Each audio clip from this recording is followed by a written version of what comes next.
예레미야, 다니엘 말씀을 순서대로 보겠는데요. 우리 예레미야 말씀을 보면 5장 30절 31절이니까 하나의 소결론이죠. 앞의 말씀을 차근차근 보면서 천천히 맥락을 짚어가면 더욱 좋겠지만, 그렇지 않더라도 이 두 절 말씀만으로도 하나님께서 유다에 무엇을 어떤 의도로 말씀하시는지 어렵지 않게 알 수 있습니다. 보시면 이 땅에 무섭고 놀라운 일이 있도다 그랬습니다. 있도다 또는 이루어졌도다입니다. 이미 있다 그 말입니다. 그게 뭐냐 하면 앞에 나온 이야기들인데, 이 일들의 최종 결론이 뭐냐? 선지자들은 거짓을 예언하며 제사장들은 자기 권력으로 다스리며 내 백성은 그것을 좋게 여긴다. 이게 유다 땅에서 일어나고 있는 무섭고 놀라운 일입니다. 여러분, 우리나라가 역사 중 가장 반기독교적인 정서를 갖고 있는 때를 지금 보내고 있습니다. 동의 잘 안 되시죠? 됩니까? 예. 그러면 어떤 분이 이렇게 생각할 거예요. 아니, 옛날에 조선시대 때 기독교가 막 들어왔을 때 사람들 목 쳐 죽이고 막 그랬는데, 여러분 보세요. 거기는 원래 기독교 사회가 아니었어요. 교회가 하나도 없었고 우상 숭배하고 수백 년, 수천 년 살고 오던 사람들에게 처음 복음이 들어왔어요. 그러면서 목이 쳐지고 고문을 당했지만 교회가 세워졌습니까? 안 세워졌습니까? 세워졌죠. 지금은요, 있는 교회가 무너지고 있는 상황입니다. 있는 교회를 숨을 못 쉬게 죄고 있는 상황입니다. 그렇기 때문에 교회가 존재하느냐 존재하느냐의 문제가 아니고 사회의 정서와 경향을 얘기하는 겁니다. 기울다 어떻게 사람들의 마음과 이 생각들이 기울어져 있는가를 얘기하는 겁니다. 그러니까는 원래 조상들 우상을 숭배하고 죽은 조상 거기에다 절하고 돼지머리 잘라놓고 거기에 절하고 푸닥거리하고 그리고 날 잡아서 이것저것 하는 그런 시대를 수백 년 동안 몸에 익숙하게 뼈에 새겨 살고 오던 사람들에게 예수 믿어라, 당신은 죄인이다, 예수 믿으면 구원받는다 이러더니 불교의 중들이 그걸 좋아했겠으며 유학자들이 그걸 반겨했겠냐 이 말이죠. 그러지 않죠. 당연히 반기지 않죠. 애비애비도 없는 자식이라고 그러고 목을 치죠. 그러나 그때는 성경과 예수님 이야기가 처음 들어왔을 때입니다. 근데 이 나라는요, 역사를 좀 공부해만 알지만 예수 믿는 사람이 이 나라를 여기까지 세우는데 기틀을 잡았다는 것, 양심적인 역사 중에 부정한 사람은 없습니다. 그래서 흔히 하는 말이 민족 대표 33인 중에 10몇 명이 기독교인이다 이런 이야기 하죠. 당시 우리나라 기독교 인구는 전체 다 해봐야 100만이 됩니까? 안 됩니까? 50만이 됩니까? 안 됩니까? 안 됩니다. 한 10만, 20만 얘기합니다. 그런 당시입니다. 그러니까 예수 믿는 수가 많거나 혹은 교회가 몇 개냐의 문제가 아니고 경향을, 교회에 대한 사람들의 인식을 생각하는 겁니다. 예전에는 내가 교회를 다니지 않았어도 교회 다닌 사람은 제법 정직한 사람이고 교회 가서 나쁜 거 배우지 않는다 그랬어요. 그리고 실제로 교인들은 다른 종교인들보다 의로웠어요. 분명히 그렇게 살았어요. 자, 그러면 제가 지금 교회가 다 잘못했다는 얘기하려고 하는 것이냐? 그렇지 않습니다. 그건 아니지만 여러분 한번 일단 가장 큰 그림을 한번 보자고요. 교회가 지금 그 어느 때보다도 위기 상황이라는 것은 다 아시죠? 자, 그런데 그 위기 상황이라는 것이 안에서도 문제가 있고 밖에서도 문제인데, 일단 밖에서 교회와 우리 신앙을 무너뜨리거나 활동하지 못하도록, 움직이지 못하도록 묻고 숨을 죄어온다는 것은 분명한 사실입니다. 그 증거를 제가 일일이 대드리지 않아도 되지요. 국가인권계획이라든지 기본계획이라든지 또는 종교인 과세 문제라든지. 근데 이런 이야기를 아까 우리 장로님도 기도하셨지만 교회 처음 오셨거나 아니면 잘 못 들어본 분들이 있어요. 그래서 할 수 없이 지금 제가 계획에 없던 이야기를 좀 조금 한투막 해드릴게요. 우리 함께 오래 예배한 분들은 아는데 지금 오랜만에 보는 얼굴들이 있기 때문에 이걸 설명해 드립니다. 종교인 과세는 종교인들에게 당신들의 소득에 대하여 세금을 내라는 얘기입니까? 아닙니다. 오히려 소득세는 거의 안 냅니다. 예를 들어서 자녀가 3명이고 소득이 300이면 거의 내는 돈 없습니다. 소득세 문제가 아닙니다. 쉽게 말하면 교회에서 목회자들이 쓰는 돈 모든 것에 대한 다 세금을 내라는 얘기입니다. 그걸 이제 저항하니까 일단 목록을 다 작성해 놓고 언제라도 국가에서 보자면 볼 수 있게 해놔라겠습니다. 나중에는 그거를 다시 걷어갈 수 있습니다. 그게 30몇 개 항목이죠. 그 항목 내용대로 하면 뭐냐면 감시하겠다는 얘기입니다. 종교세는 종교인에게 소득세 내라는 게 아닙니다. 쉽게 말하면 어떤 게 들어가냐면 제가 여러분 병원에 계시면은 신방 가죠. 그래서 교회가 주는 격려금입니다. 이렇게 갖고 가죠. 누가 줘요? 교회가. 나는 뭐 하는 거예요? 집행하는 거예요. 대신 집행하는 거라고. 밖에서 보면 목사가 교회 돈을 자기가 쓰는 걸로 돼 있어요. 그것에 세금 물린다는 얘기입니다. 그래서 거기에 정확하게 뭐예요? 신방비. 천주교 신부가 신방비 씁니까? 중이 신방비 씁니까? 그런 거 없습니다. 쉽게 말하면 그런 거 해서 30몇 가지입니다. 어느 조직이나 대표로서 기관을 대신하여 집행하는 그것을 그 사람이 사적으로 교회에서 얻는 소득으로 계산, 자기의 어떤 재산을 사용하는 것처럼, 재산을 얻어서 쓰는 것처럼, 이게 종교세법입니다. 개정한 내용입니다. 그러니까 말도 안 되는 이런 짓이 어딨냐 이 말입니다. 그리고 여러분 월급 받으면 자기 마음대로 쓰죠. 그죠? 옷을 사든 차를 사든 술을 퍼먹건 뭔 짓을 하건 잘 마음대로 쓰죠. 근데 가면 가서 어떻게 해요? 목회자들의 소득은 어떻게 쓰는지 보겠다는 겁니다. 그래서 영수증 다 내놓으라고 그러죠. 공정합니까? 안 공정합니까? 왜 이렇게 하죠? 왜 이렇게 하냐? 만약에 이러면 가능합니다. 목회자란 인간들은 교회에서나 혹은 뭐 종교이니까 중이라고 합시다. 돈을 좀 이렇게 자기들의 사례비나 수고비를 받으면 항상 불의한 일에 쓴다면, 사회적으로 해양이 된다면 이걸 감시하거나 감독할 이유가 있겠죠. 소위 말하는 헌법에 나오는 국헌질서 문란을 일으킨다면. 근데 그럽니까? 오히려 가장 그럴 일이 적은 사람들입니다. 그런데 가장 엄격합니다. 여러분 누가 월급 준 다음에 그거 어떻게 썼는지 사장이 내놓으면 내놓냐고요. 그런 회사 다니냐고요. 국가가 왜 그걸 봅니까? 그래서 교육비를 어떻게 썼냐? 거기 세금 목록 있어요. 교육비. 우리 애기들 학원 다니는 거 세금 그거 영수증 다 모아놔야 되는 거예요. 그러니까 그대로 했으면. 미국의 종교세가 뭐라 그랬죠?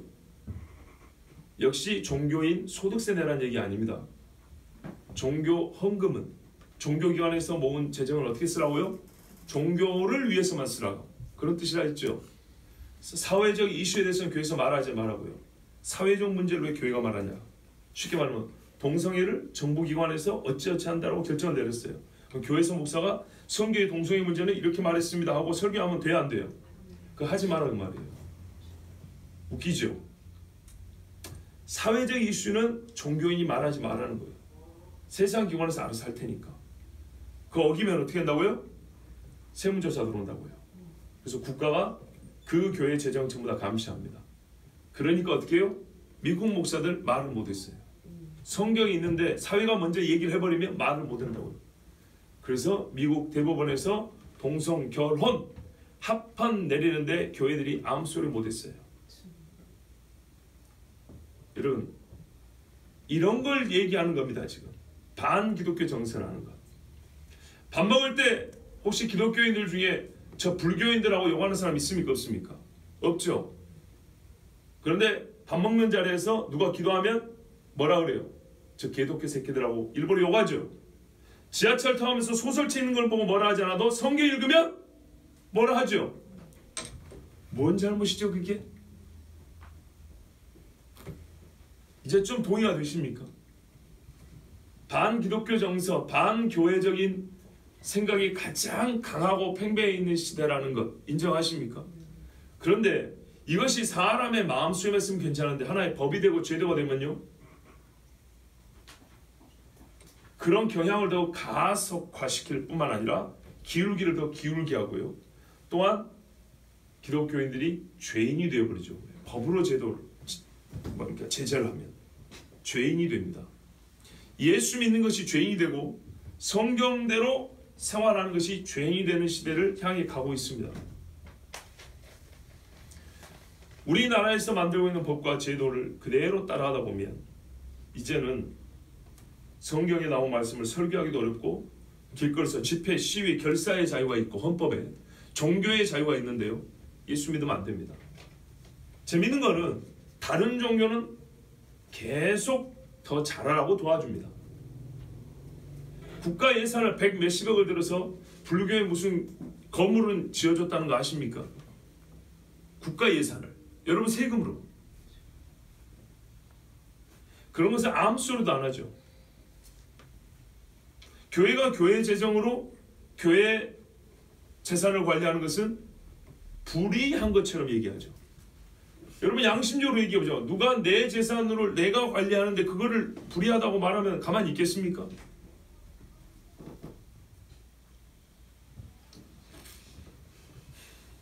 그리고 종교 편향이라는 용어가 있습니다. 그죠? 종교 편향, 치우쳤다는 거죠. 그 어느 종교를 타겟으로 하는 말입니까? 불교 얘기할 때 그런 용어 쓰던가요? 이슬람교 얘기할 때 그런 용어 쓰던가요? 아니요. 기독교를 이렇게 폄하할 때 쓰는 이야기입니다. 불교의 종교자유정책연구원에서 만든 용어입니다. 거기에 연구위원했던 분이 회심한 후에 뭐라 그랬어요? 종교 편향이라는 용어는 우리가 의도적으로 기독교를 공격해서 만들어낸 전술적 용어라고 그랬어요. 그런데 그 용어를 언론에서 몇 번 읊어내면 정책기관에서도 정부기관에서도 정책을 세울 때 그런 용어가 자연스럽게 나옵니다. 자 여러분, 그러므로 우리가 지금 대한민국 건국 이래 어느 시대보다 반기독교적인 정서가 강하고 반기독교적인 정책이 세워지고 있는 시대를 살고 있으므로 이 모든 일이 계속되거나 가속화되면 여러분이나 저는 서로 모여서 이 자리에서 예배드리기 어렵습니다. 가계대출도 만만치 않지만 교회대출도 어마어마하죠. 교회대출 못 갚으면요, 단 일전이라도 빚을 지면 종입니다. 종노릇 하든지 교회에 내놓아야 됩니다. 그래서 우리가 지금 빨리 빚 갚자고 힘을 쓰고 있죠. 거짓말 아닙니다. 우리가 수협은행에서 대출하고 있는데 대출 담당 직원에게 제가 작년인가 재작년에 물어봤어요. 희한하게 이번에 우리가 작년에 갱신할 때 이자가 올랐어요. 내려가던 게 올라갔다고요. 더 떨어져야 되는 안 떨어지는 거예요. 직원이 뭐라는지 아십니까? 양심적으로 어려워질 겁니다 그랬어요. 위에서 그렇게 시킵니다 그랬어요. 제가 물어봤어요. 왜냐하면 보이거든요. 갈수록 교회 대출은 어려워질 것이고 교회가 불리해질 것이라고 제가 몇 마디 던졌더니 그 직원이 양심적으로 그렇게 얘기했어요. 위에서 그렇게 시키기 때문에 갈수록 까다롭고 어려워진다고. 어려운 이야기 아닙니다. 갱신 안 해주면 당장 원금을 갚아야 됩니다. 그럼 어떻게 할 수 있을까요? 방법은 우리가 정말 빚을 내서 헌금을 해서 교회를 살리든지 아니면 교회를 팔아야 됩니다. 건물을 팔아야 된다고. 방법은 그밖에 없습니다. 그러나 여러분, 이런 일이 어려울 것 같습니까? 순식간에 날 수 있습니다. 자, 그런데 교회를 조금 존대하고 귀히 여기는 마음이 있으면 함부로 그렇게 안 하겠죠. 근데 그렇게 한단 말이에요. 자, 제가 지금 이런 우리나라에 일어나고 있는 반교회적 반그리스도적 정서의 어떤 사례들을 다 읊을 생각은 아니었습니다. 오늘 설교의 주제는 그게 아니고 적어도 우리가 그런 시대를 살고 있다는 걸 여러분이 이미 공감하고 있다는 전제하에 그 다음부터 이야기를 하려고 한 것입니다. 우리가 지금 가장 어려운 시대를 살지만 분명한 사실은 어느 시대고 반기독교적, 반교회적, 반하나님적인 정서는 어느 시대고 다 있었습니다. 항상 사람은 태생적으로 하나님을 미워하고요. 죄인은 본성적으로 그리스도를 미워합니다. 세상 표현을 쓸까요? 그리스도를 혐오합니다. 그 고요한 밤에 구유 위에 누워있는 아기 예수는 휴일을 주니까 좋아할지 몰라도 십자가에 달린 예수는 혐오합니다. 뭐 교회가 세상 혐오한 게 아니라 세상이 교회를 혐오합니다. 혐오 시설입니다. 그건 언제나 다 있었습니다. 그러니까는 어떻게 말하면 세상이 교회를 미워하는 것은 이상한 일이 아닙니다. 그 정도가 심하느냐 그렇지 않느냐의 문제지. 지금은 가장 심하고 그러니까는 한국 역사상 여기까지 가장 심했는데 내일 더 심해지면 내일 모레 더 심해지면 그럴 수 있겠죠. 이게 가장 현재까지는 가장 심하고 계속 더 심해지고 있는 시대를 우리가 살고 있다는 겁니다. 그런데 그 근본적인 성향, 교회를 미워하고 하나님을 미워하는 기독교인들을 혐오하는 이 세상 사람들의 생각과 마음은 원래부터 본성적으로 그렇기 때문에 그 자체는 이상한 것이 아니라는 겁니다. 그런데 그들이 미워하더라도 무너뜨릴 수 없는 교회였어요. 미워하더라도 받아들일 수밖에 없는 교회였어요. 아무리 혐오스러워도 교회 안에 능력이 있을 때는 세상에 두려워할 수밖에 없는 교회였다 그 말입니다. 미워한 것을 드러낼 수 있는 시대, 혐오하는 그 마음을 교회에 표현할 수 있는 시대. 그러면 그 결정적 문은 누가 열어줬을까요? 바로 교회가 열어줬다 그 말입니다. 여러분 최근에 강동의 큰 교회가 문제죠. 몇 년 전에는 여의도에 있는 어마어마한 교회가 문제였죠. 건들면 다 터지겠죠. 자 여러분, 세상이 그 교회들을 무너뜨리고 싶어해요. 상징적 교회들입니다. 하나 자빠지면 줄줄 무너집니다. 그렇지 않겠습니까? 그런데 그 교회들이 만약에 허물이 없었다면 쉽게 무너뜨릴 수 있을까요? 공개할 수 있을까요? 없다는 얘기입니다. 여러분 이스라엘을 미워하는 나라는 많습니다. 왜? 쟤들만 유일신을 믿는단 말이에요. 그놈들만 여호와 하나님을 믿는단 말이에요. 세상 유일한 종교를 갖고 있고 다른 종교는 다 우상이라고 하고 다른 종교인들은 처음부터 이신 저신 잡신을 믿기 때문에 상관이 없어요. 그런데 유대인들만 오직 유일한 여호와를 믿는다는 거예요. 여호와 안 믿으면 다 잡신이고 귀신이고 쓸데없는 우상단지라고 얘기하는 거예요. 그러니까 반유대적 정서를 가진 것은 당연합니다. 그렇다고 해서 이스라엘을 공개할 수 있었습니까? 아닙니다. 하나님 앞에 바로 섰을 때는 하나님이 다 지켜줬습니다. 그런데 어느 때 그 미워하던 이스라엘을 잡아먹을 수 있었습니까? 그렇죠. 그들이 하나님을 버렸을 때입니다. 이스라엘이 하나님을 버릴 때 하나님이 장벽을 치워줘 버리면, 하나님이 문을 열어줘 버리면 그 수많은 개떼들, 들개떼들처럼 몰려듭니다. 여러분 사자나 호랑이 같은 짐승들은요 무섭긴 해도 짐승을 잡아먹을 때 숨을 끊어놓고 잡아먹어요. 목을 물어서 숨을 끊은 다음에 잡아먹는다고. 근데 들개는 어떻게 하는지 아십니까? 살아있는 채로 뜯어먹어버려요. 죽이지 않고 먼저 딱 물면 살집부터 뜯어내요. 그래서 살이 뜯어지고 내장이 뜯어지고, 새끼 뱀 짐승들은 새끼를 이렇게 뜯어먹어요. 속에 있는 걸 끄집어내서. 그러면서 그 애미 짐승이 숨이 끊어져 죽어요. 이게 들개입니다. 하이에나 들개 같은 것들. 죽어있지 않고 숨이 붙어있는데 고기부터 뜯어먹는 거예요. 들개처럼 교회가 숨에 붙어있는데 지금 뜯어먹고 있다 이 말입니다. 근데 왜 그렇게 됐다고요? 교회가 하나님을 버렸기 때문입니다. 교회가 성경을 우습게 여기기 때문입니다. 저랑 같이 공부한 분들 알지만 신학교가 하나님의 말씀을 사람의 말로 바꿔치기 해버렸기 때문입니다. 오늘 말씀이 그것을 말합니다. 이 땅에 무섭고 놀라운 일, 세상에 대한민국이, 영국이, 미국이 그럴 수 있는가? 그럴 수 있죠. 왜? 더 무서운 일이 교회 안에 있었거든요. 더 놀라운 일이 교회 안에 있었거든요. 이스라엘 안에 있었다 이 말입니다. 선지자들이 뭐래요? 거짓을 예언하며. 선지자들은 하나님의 말씀을 대언하는 자들입니다. 죽었다 깨어나도 그 입에서는 하나님의 말씀을 들을 수 있어야 됩니다. 그런데 선지자들이 거짓말을 예언했습니다. 왜요? 자기 이익을 위해서, 자기 안위를 위해서 사람들에게 알랑거리면서 아부했습니다. 이러면 어떻게 된다고요? 하나님이 그 선지자뿐만 아니라 그 백성들을 버린다고요. 제사장들은 자기 권력으로 다스리며, 제사장들은 원래 권력자들이 아니죠. 성경 들어가는 방법입니다. 하나님의 뜻을 묻지 아니하고 자기 뜻대로 백성들을 판단하고 다스렸다는 얘기입니다. 그렇게 했더니 어떻게 돼요? 하나님이 이들을 버렸습니다.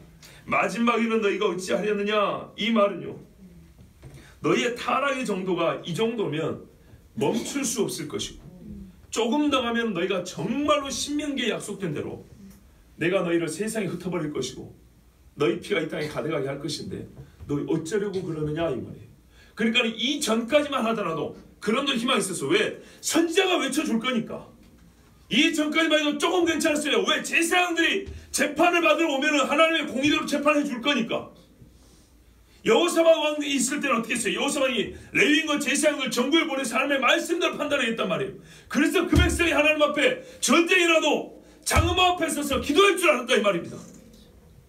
선지자만 살아있어도, 제사장만 정신을 차리고 있어도 이 사람들이 하나님이 너희 마지막이 가까웠다고, 이 마지막을 어떻게 하려고 그러는데 이렇게 최후 통첩을 보내지 않았어도 되는데 선지자마저 거짓말을 하고 자기 배를 채우기 위해서 하나님 말씀 듣지 않아요.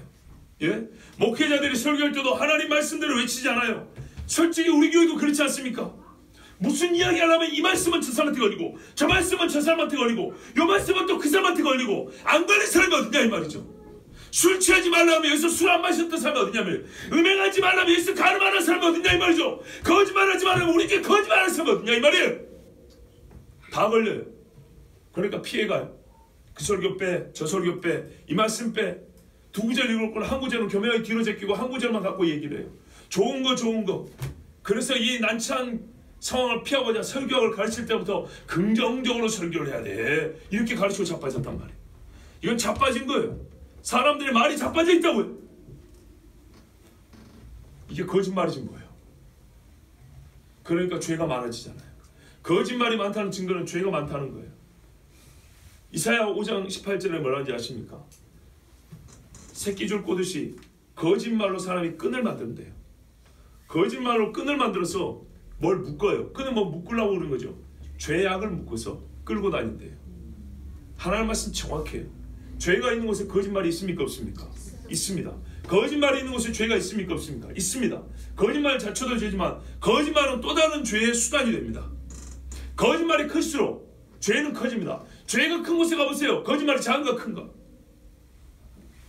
그래서 거짓말이 끈이 되어서 죄라는 짐을 묶어서 끌고 다니는데 그 형태, 아니 행태는 수레에다 줄을 묶어서 끄는 것과 같다 그랬어요. 수레에다 짐을 얼마나 많이 심습니까? 그죠? 수레를 끄면 줄이 얼마나 두꺼워겠어요? 그 말입니다. 죄악을 수레에다 실어가지고 거짓말로 끈을 삼아서 수레를 끌듯이 이스라엘이 그렇다 이 말이에요. 그러면서 뭐라 그러냐? 하나님 빨리 우리를 좀 벌을 내려주시든지, 하나님 언제는 이렇게 하면 벌 주신다면서 벌을 안 주니까 우리가 계속 이러고 있잖아. 그러면서 하나님을 조롱하듯이 말하는 거예요. 교회가 그렇잖아요. 범죄도 하나님이 참아주고 기다려주고 인내해주니까 하나님 만만하게 보잖아요.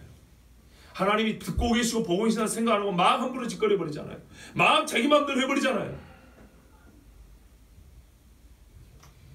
이 죄책이 누구에게 있습니까? 우리에게 있습니다. 그렇더라도 기회가 있던 것은 선지자와 제사장들만이라도, 이들은 기도할 수 있는 사람들이고, 이들은 보세요. 원래 우리가 죄인이죠. 죄인이 돌아오면 하나님의 말씀이 필요하죠. 그래요. 그 말씀이 있으면 가능성이 있는 거예요. 그 말씀을 담고 있는 최후의 보루인 선지자 제사장들마저 하나님의 영이 떠나버렸는데 하나님의 영이 있는 척하고, 하나님의 말씀이 그 심정이 없는데 있는 척 했어요. 이게 엘리와 그 아들들 아닙니까? 이가봇이라 여호와의 영광이 떠나버렸다 그랬어요. 그러면 그 마지막이 어떻게 됩니까? 엘리 제사장 집에는 하나님이 사무엘을 통하여 뭐라고 예언한지 아십니까? 너희 자식들은 빌어먹는다 그랬어요. 제사장 원래 빌어먹지 않습니다. 하나님의 전에서 나오는 식물로 먹고 삽니다. 가장 복 있습니다. 이 땅에 자기 땅이 없어도 땅이 있어야 먹고 사는 것인데 하나님의 집에서 먹을 게 나옵니다. 이게 제사장입니다. 그런데 뭐라고 예언하냐면 너희가 여호와를 버렸으므로, 하나님의 말씀을 버렸으므로 나는 너희를 버릴 것인데 너희는 제사장 집에서 박탈당했어. 그 말입니다. 빌어먹는다는 것은 제사장 집 박탈당한다는 얘기입니다. 어느 때 그랬습니까? 이들은 다윗에게 반역을 했습니다. 다윗이라보다 다윗의 아들 솔로몬을 반역을 했습니다. 그래서 아비아달 제사장 때 다윗은 그들과 함께 고난을 함께 했는데 그 아들 때, 그 손자 때 어떻게 됐습니까? 솔로몬의 반역을 해서 쫓겨났습니다. 그래서 빌어먹게 됐습니다. 여호와의 말씀대로 이루어졌습니다. 그 정도 되면 그 나라는 끝이 가까운 겁니다. 사사시대에 제사장이 첩지를 했죠. 레위인이 첩지를 했습니다. 끝이 가까운 겁니다. 그 마지막을 어찌 알았느냐? 여러분, 우리가 이렇게 보자고요. 세상이 지금 교회를 잔해하고자 하고 성도들의 신앙의 표현을 억압하고 있습니다. 이 억압이란 말을 잘 써야 되는데 이 프로이드 계열의 심리학자들은 억압이라는 말을 자주 씁니다. 그 사람들이 억압이라는 말을 쓰는 용도, 사례를 보면 전부 다 성인 문제입니다. 성을 제재하고 절제하라는 말을 전부 다 억압으로 표현합니다. 자유롭게 짐승처럼 아무 때나 정욕대로 살지 못하게 하면 그거를 뭐라고 한다고요? 억압이라고 부른다고요. 근데 그러와 같은 억압이라는 용어를 요즘에는 그렇게 쓰고 있더라고요. 프로이드 계열의 심리학자들이 쓰는 것처럼 억압이라는 말을 그렇게 쓴다고요. 요즘에 뭐예요? 자기 속된 말로 하면 자기 꼴리는 대로 못하게 하면 억압이라는 표현을 쓰더라고요. 그게 아닙니다. 정당한 권리와 권한 행사를 못하길 때 억압이라고 하는 것인데 정당한 것이 아니라 내 정욕대로 살고 싶을 때 그걸 못하면 억압이라고 했어. 그 잘못된 정욕을 제재하고 훈계하고 가르치는 사람을 악인으로 몰아세우는데 억압이라는 말을 쓴단 말이에요. 교회가 억압자가 됐어요. 네? 그런데 말이죠. 오히려 지금 교회는 이 세상에 정당한 종교의 자유 권리를 가지고 있는데도 불구하고 집회, 시위, 결사의 자유, 언론, 출판, 홍보의 자유가 있는데도 불구하고 그것을 못하게 억압을 당하고 있습니다. 그러나 본질적으로 볼 때 그러한 세상의 경향, 세상의 교회를 향한 그들의 태도와 성질은 원래부터 그런 것입니다. 그러나 그렇다 하더라도 세상이 교회를 함부로 하지 못하고 교회가 자기의 권리를 행사할 수 있었던 것은 어쩔 때냐면 교회가 진짜 정결했을 때, 경건의 능력이 있었을 때였는데 경건의 능력이 약하고 스스로 더럽혀지고 스스로 부패하지 어떻게 해요? 세상이 본래 미워하던 것을 이제는 어떻게? 드러낼 뿐만 아니라 그 어느 때보다 강한 힘을 가지고 교회를 몰아붙이고 있다 이 말입니다.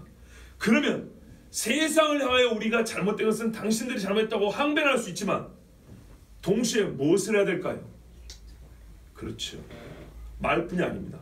교회가 진짜 정결해야 합니다. 교회가 정결하지 않으면 우리가 문을 열어주지 않기 때문에 하나님께서 지켜주시기 때문에 교회를 잔해할 수가 없습니다.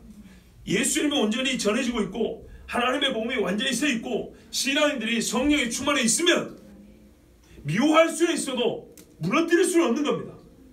이스라엘이 미워도 하나님이 지켜주시면 무너뜨릴 수 없습니다. 그러나 이스라엘 스스로 하나님을 떠나면 하나님은 어떻게 해요? 이방을 불러다가 그들을 친다 그랬어요. 지금 대한민국 교회가 40년 전부터 30년 전 무너져서 88올림픽 끝나고 자영전 몰고 다니니까 그때부터 무너져가지고 이 지경이 된 거 아닙니까? 여호와의 깊은 것을 알고 싶지 않냐고 단 것들만 뽑아들이고 빨아들이고 있다가 이 지경이 된 거 아닙니까? 등치만 키우면 복받은 줄 알고 수만 받으면 하나님 앞에 복받은 줄 알고 그렇게 스스로 가짜 거짓말을 늘 입에 달고 살다가 거짓된 교회 공동체라고 지금 하나님 앞에 책망을 받고 있는 거 아닙니까? 요한계시록 2장 3장에 있는 교회들의 책망이 2000년 전 어느 교회의 이야기인 줄 알고 단순히 훈계나 경고 정도로 알고 진짜 우리의 실수라는 것을 인정하지 않았던 결국은 지금 이거 아닙니까? 거짓 선지자 제사장들이 자기 법대로 자기 방법대로 다스리면서 문제는 이겁니다. 백성들이 좋아하니 목사들이 있다고 설교하면 교인들이 좋아해요. 교인들이 좋아하는 걸 찾아요. 그래서 어떤 목사들은 대놓고 말합니다. 아, 성도들이 행복해야지. 성도들이 기뻐야지. 미국에서도 그러면 번영신학이라는 거 있었죠. 뭐라 그랬습니까? 우리 부흥사들도 많이 했죠. 하나님이 아버지인데 당신들이 가난한 걸 좋아하시겠어? 아니지? 있다고 소리했죠. 무화과나무 잎이 마르고 포도나무가 열매 없어도 외양간에 소가 없어도 난 여호와로 즐거워하니 이건 또 무슨 말씀이에요? 그럼 하나님은 우리가 아브라함처럼 복을 받기를 원합니다. 그러면 뭐 해야 돼요? 아브라함 같은 행위가 있어야 되는 거예요. 너희가 아브라함의 자손이면 아브라함의 행사를 할 것이거늘 너희는 아브라함처럼 하나님을 사랑함도 없고 하나님 말씀에 순종하여 본토 친척 아비 집을 떠나라. 아브라함이 어떻게 됐습니까? 사실은 기본적으로 자기 재산 다 버렸습니다. 자기가 갖고 있는 거 다 버렸습니다. 하나님 시킨 대로 했습니다. 그랬더니 하나님께서 언약을 주시고 언약의 표를 준 겁니다. 아브라함이 돈이 없었습니까?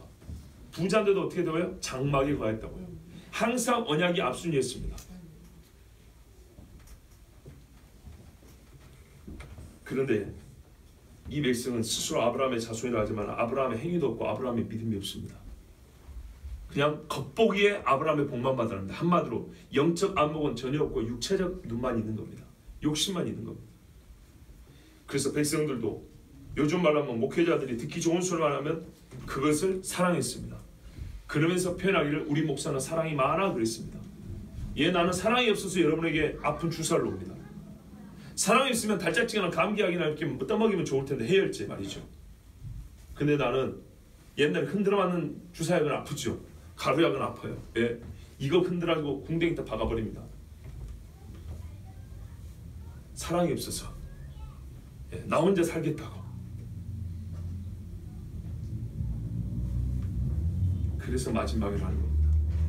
끄트머리가 다 가까이 온 거예요. 마지막에 어찌하랬느냐. 어찌하긴요. 무슨 말입니까? 너희가 하나님의 말씀을 들을 때가 한 군데도 없을 것이라는 얘기 아닙니까? 선지자들 제사장이 끄트머리에 선 사람들이 이 끄트머리에 선 사람들이 무너졌는데 그 다음에 뭐가 있겠습니까? 하나님이 이들에게 은혜를 베푸고 싶어도 통로로 쓸 사람이 없어요. 이렇게 해서 교회는 바벨론의 입으로 스스로 들어갑니다. 깨있으라 정신을 차려 근신하여라. 너희 대적 마귀가 마귀는 한 번도 우리 편이 될 수가 없습니다. 된 적도 없고 될 수도 없습니다. 착각입니다. 마귀가 우리 편이 될 수 있다는 착각이라고요. 마귀의 자식이 되지 않는 한 그리스도에서 마귀와 친구가 될 수 있는 방법은 전혀 없습니다.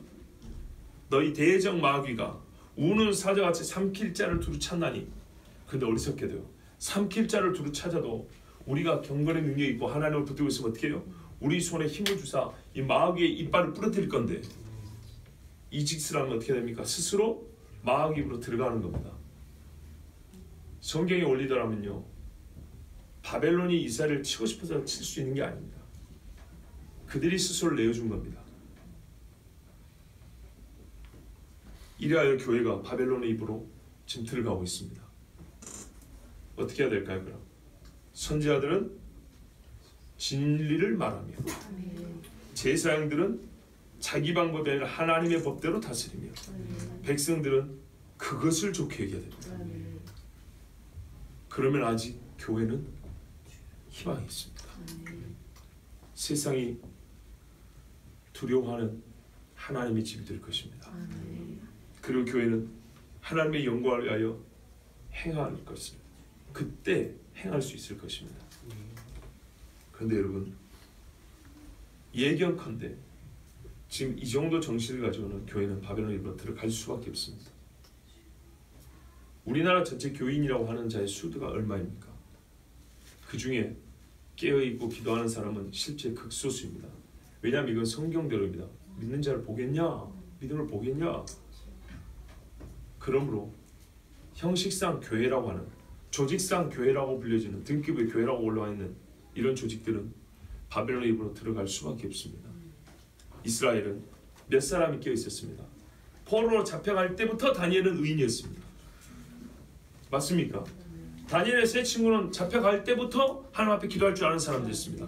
에스겔은 포로로 잡혀가기 전부터 하나님 앞에 깨어있는 사람이었습니다. 그런데 죄악된 사람들과 함께 바벨론으로 끌려갔습니다. 그 사람을 막지 못했습니다. 근데 이제 여기서 차이가 납니다. 포로로 끌려갔는데 바벨론으로 들어갔는데 바벨론부터 나온 사람들이 있습니다. 바벨론에서 살아남은 사람들이 있습니다. 너희가 반드시 환난에 넘겨지겠으나, 맞지요? 요한계시록 너희 중에 10사람을 내가 환난에 던지겠으나 남은 자가 있을 것이며 내가 구해줄 자가 있다고 그랬어요. 실제로 우리는 바벨론과 같은 세상이고 이 마지막 때에 영적으로 보면 큰 음녀 바벨론이 다스리는 세상을 살게 될 것입니다. 그리고 그때 남은 자가 있다 하였고 그 남은 자들에 대해 성경은 하나님의 계명과 예수 믿는 믿음을 지키는 자들이라고 그랬어요. 네, 여러분, 성경은 옛적에 있었던 일은 그때 당시로서 당대 사람들의 의미가 있으며 또한 오늘을 사는 우리에게 본으로 주셨다 그랬죠. 실제로 바벨론이라 불리던 시대를 살았던 사람들이 있습니다. 누굽니까? 다니엘과 그의 친구들입니다. 그리고 그 바벨론의 대를 이었던 실제로 바벨론이라 진배 없는 페르시아 시대 때 살았던 에스더와 모르드게가 있습니다. 이 사람들을 통해서 우리는 오늘날에도 반복될, 물론 더 험하고 더 무서운 시대가 되겠지만 오늘날에도 반복될 바벨론의 시대에 그리스도인이 어떻게 생존할 수 있으며 어떻게 그 바벨론에서 다시 나올 수 있는가, 이거를 배울 수 있습니다. 이건 실제 사례입니다. 다니엘의 세 친구들은 첫 번째로 우리가 잘 알다시피 왕의 진미를 거부했습니다. 끝까지 그리스도인은 거룩함을 지켜야 합니다. 세상이 이미 교회를 없앴다고 해서 교인이고 성도인 나를 없앤 건 아닙니다. 두 번째는 핍박이 있겠죠. 신상을 세우고 자라라 그럽니다. 저 그리스도도 할 일입니다. 어마어마한 짓을 합니다. 그때 어떻게 해야 되죠? 죽음을 불사해야 합니다. 주기철 목사님 그랬죠. 일사각오라고. 우리말로 표현하면 아주 쉬운 말, 한 번 죽는다. 맞아요. 세상 사람들이 이렇게 표현하더구만요. 한 번 사는 인생, 젊어서 노세. 이것이 바로 세상적 사고입니다. 신앙은요, 반드시 사람을 한 번 죽는다. 이 정신으로 살아야 합니다. 그러면 세상을 사랑하지 않을 수도 있고 이 우상에 절하지 않고 자기 목숨을 주께 바칠 수도 있습니다. 그리고 또 어떻게 했습니까? 모든 일에 기도했습니다. 사실은 모든 일에 기도해야 되지만 우리가 좀 이 바벨론 시대 그 급박함을 생각할 때 우리 사람의 힘으로 할 수 있는 일이 없습니다. 그렇죠. 그때는 더욱 기도해야 합니다. 성경을 통해서 보시면 성경 모든 일에 기도하면서도 특별히 우리의 눈에 띄는 사건들을 이렇게 몇 개만 살펴보더라도 인간의 힘으로 무슨 수도 쓸 수 없는 일에 하나님은 기도하는 자의 기도를 들으셨고 하나님이 역사해 주셨습니다. 어떻게도 사람의 힘으로 할 수 없는 일, 그 일은 전부 다 하나님이 해주셨는데 그 일을 해주시기 전에 하나님은 사람으로 하여금 기도하게 하셨습니다. 모세가 부르짖었습니다. 그렇죠. 다윗도 하나님 앞에 사울에게서 도망날 때 부르짖었습니다. 예레미야가 울었습니다. 다니엘도 기도했습니다. 다니엘의 세 친구도 기도했습니다. 모르드게 에스더도 기도했습니다. 그런 후에 일어난 일을 보십시오. 생명을 얻었고 더 풍성히 얻었습니다. 무조건 기도 아니고서는 이겨낼 방법이 없습니다. 이거는 진짜 다른 이유 없습니다. 무조건 기도입니다. 부모 공경에 조건을 달면 추해지는 것처럼 구질구질해지는 것처럼 기도의 조건을 단다는 것 자체가 말이 안 되는 겁니다. 그런데요, 특별히 이 마지막 때의 이 어려운 시점에는요, 다른 방법이 없습니다. 기도입니다. 기도. 기도와 금식. 아마 금식은 하고 싶지 않아도 하게 될 겁니다. 철저하게 기도하는 자에게는 하나님이 분명히 구원의 손을 줍니다. 주님이 말씀하셨습니다. 너희 속량에 가까워서 고개를 들라 그랬습니다. 어떤 자세를 말합니까? 정말 주님 앞에 간구하고 있었던 사람의 자세를 예견할 수 있습니다. 그리고 정직해야 합니다. 세상이 아무리 교회를 핍박하고 억울하게 하고 불의한 말을 하더라도 교회는 정직해야 합니다. 오늘 이게 다니엘의 말입니다. 나의 하나님이 이미 그의 천사를 보내 사자들의 입을 봉하셨습니다. 보십시오. 하나님께서 다니엘을 구해주셨죠. 사자들이 나를 상해하지 못했어. 바벨론에 사는데 바벨론의 무기인 사자가 다니엘을 물지를 못했습니다. 왜 그렇습니까? 이는 이유가 나와 있습니다. 나의 무죄함이 그 앞에 명백함이오며 하나님 앞에 나는 죄가 없습니다. 또 왕이 나는 왕에도 해를 끼치지 아니하였나이다. 이 땅의 그리스도인들이 이 나라에도 해를 끼치면 안 됩니다. 이 나라 사람들은 해를 끼치지 않은 것도 해를 끼친 것처럼 정말 이렇게 뒤바꿔서라도 교회를 잔해할 것입니다.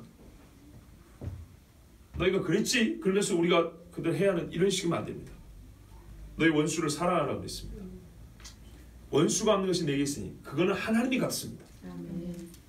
세상이 우리를 미워하고 해하고 거짓말로 우리를 잔해할지라도 우리는 항상 뭘 말한다고요? 진실을 말해야 됩니다. 진리와 진실을 말해야 됩니다. 그냥 그것을 반복하면 될 뿐입니다. 참 재밌는 이야기 있습니다. 요한복음을 요즘에 읽다 보면 예수님께서 자기의 대적자들을 맞고 대화하실 때 그들의 말에 오류투성인 게 너무 많아요. 말도 안 되고 논리도 안 맞고 정말 비양심적인 게 너무 많아요. 근데 그것을 하나하나 논박하는 것보다 자기 주장을 그냥 일관성 있게 꾸준히 반복합니다. 나 하나님의 아들이다. 나 메시아다. 오히려 이거를 계속 반복하는 중에 믿는 자가 있더라 이렇게 말합니다. 교회는 세상의 말에 때로는 베드로에서 말씀대로 너희 입에 소망에 관한 이유를 묻는 자에게 이유를 물어보면 대답할 말을 준비하라 그랬죠. 준비하여 말해줘야 합니다.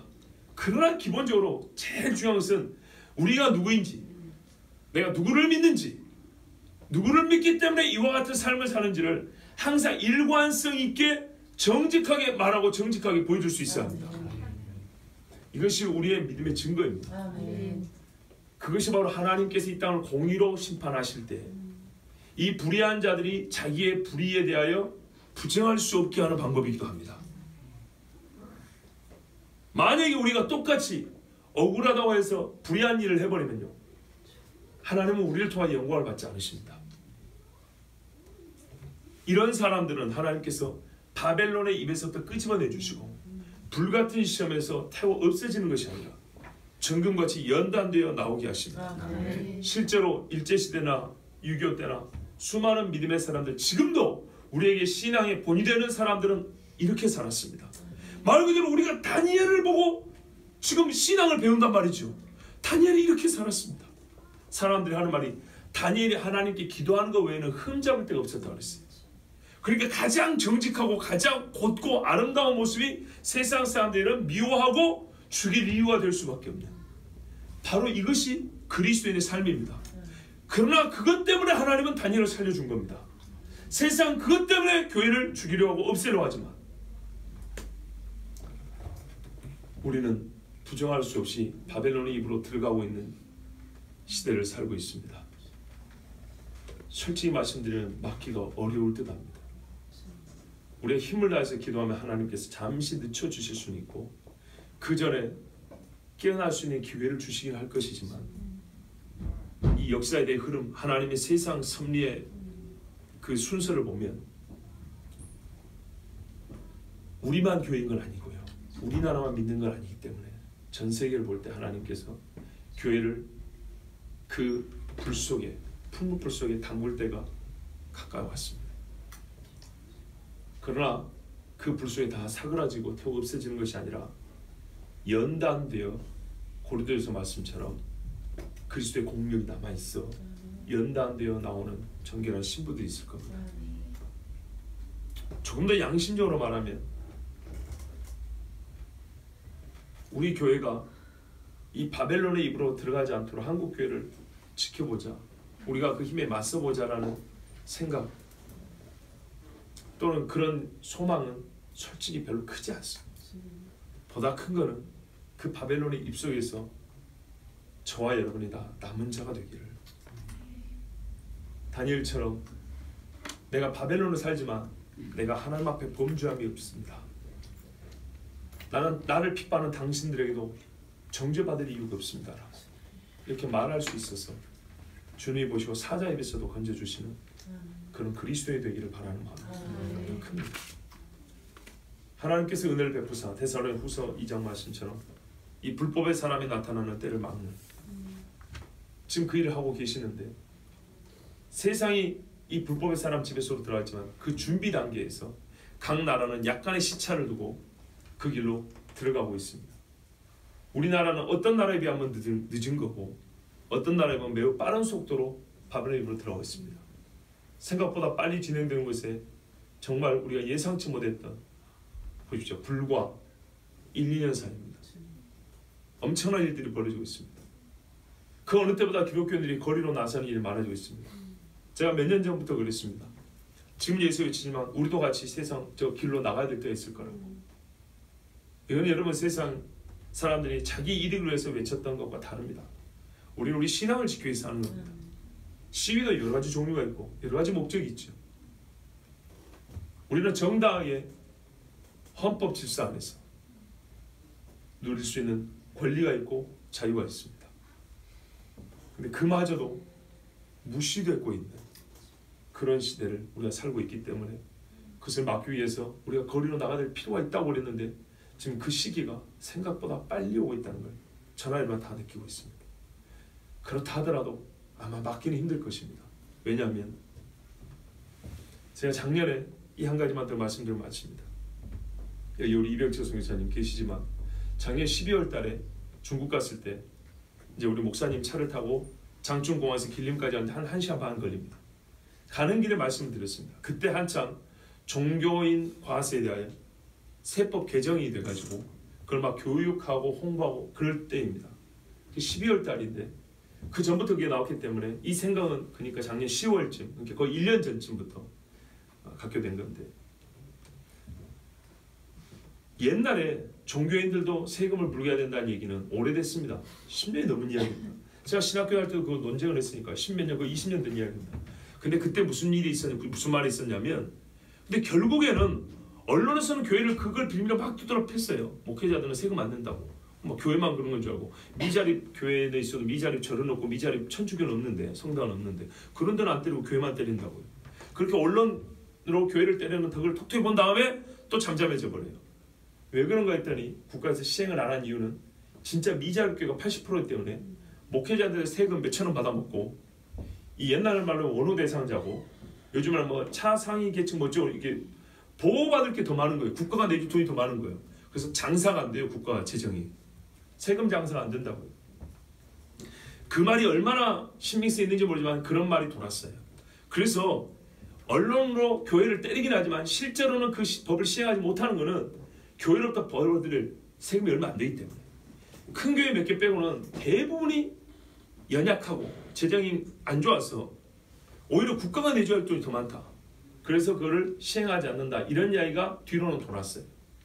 근데 지금 작년부터는 이 정권 들어와서는 그냥만 밀어붙여버리죠. 세금 조항도 이렇게 많이 만들어서 세금 거둘 수 있는 세목을 확 늘려버렸죠. 자 보세요. 이런 생각이 들었어요. 이 정권은 교회가 진짜 미운가 보다. 왜냐하면 예전 사람들은 세금 장사가 안 돼서라도 안 되는데 지금 이 정권은 장사가 되든 안 되든 어쨌든 교회를 잡겠다는 의도가 아니면 이렇게 할 수가 없다는 겁니다. 그런데 이제 실제로 볼 때 당분간은 세금 장사가 안 되더라도 이런 생각이 들더라고요. 야 이거 어렵지 않겠다. 항목을 확 늘려버렸잖아요. 그러면 어느 교회든지 코에 걸면 코걸이고 귀에 걸면 귀걸이 되겠구나. 야 그런 방법을 만들었는데 옛날에는 말 그대로 소득세만 할 것 같으면 걸기 어려운데 뭐 받는 돈이 얼마나 돼야지. 그런데 이것저것 항목을 확 늘어나 버렸죠. 그럼 걸 게 많죠. 어느 하나 걸면 그걸 대형 교회를 딱 걸어버리면 추징금 내지는 벌금으로 수십억 때리고 수백억 때릴 수 있어요. 그러면 세금 장사 하고 남겠네. 거기다가 교회 숨통 조이고 돈 걷어들이고 아주 좋겠다. 이게 확 계산이 되더라고요. 그래서 저는 1순위가 여의도에 있는 교회일 줄 알았어요. 그런데 이번에 다른 데서 터졌죠. 거의 상징성으로 보면은 여의도에 있는 교회가 비등비등한 교회죠. 세계의 장로교 중에 제일 큽니다. 제일 크다고요. 여러분. 그러면 그 교회가 세상에 그렇게 공격하려고 해서 공격될까요? 안 됩니다. 왜 공격을 쉽게 받을 수 있었습니까? 세습 때문입니다. 결정적 키는 세습입니다. 재정 문제가 먼저 불거진 게 아니고 세습 문제가 먼저 나왔다 나왔어요. 뉴스가 어떻게 바뀌나 보라고요.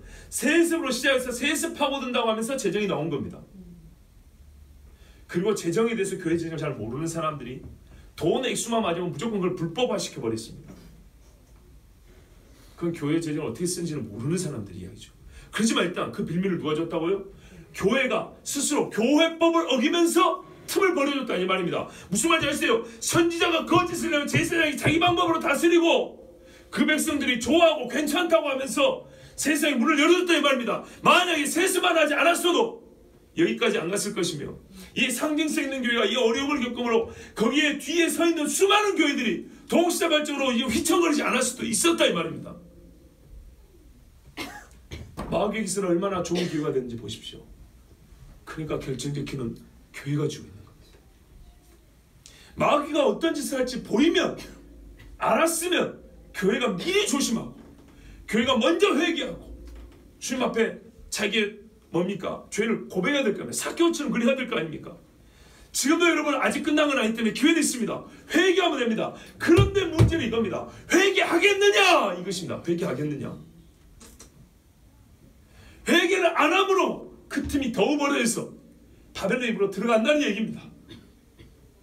그 중에 남은 자는 다니엘과 세 친구처럼 하나님 구해주시겠지만 안타깝게도 대한민국 교회는 갈수록 바벨론 입으로 한 걸음씩 돼지가 홍을 집어먹고 웃으면서 들어서 웃는 얼굴로 먹이자를 주는 것처럼 교회는 아직도 시간이 있어. 아직도 괜찮아. 우리 교회는 괜찮을 거야. 이러면서 웃고 들어가다가 목자를 주는 겁니다. 깨어 정신을 차리고 이 콩이 먹으면 죽는 콩이구나. 그러면 안 들어가겠죠. 여러분 바벨론 입으로 들어가고 있는 이 시대에 가능하다면 우리는 교회의 정직함을 지키고 진리를 순종함으로 신앙의 저항을 할 수 있어야 합니다. 그러나 혹 나는 그렇지 않더라도 한국교회와 세계교회가 바벨론 입으로 들어갈 수밖에 없는 그때가 분명히 올 것인데 그때 나는 바벨론에 살고 있습니다. 다니엘을 배우십시오. 다니엘의 세 친구를 배우십시오. 요셉을 배우시고 느헤미야와 에스라와 모르드게와 에스더를 배우십시오. 그러면 분명히 우리는 남은 자로 설 것이고 주님께서 최후의 승리하시고 오실 때 우리의 이름이 불려질 것입니다. 이것이 바벨론 입으로부터 나올 수 있는 성경의 가르침입니다. 기도하겠습니다.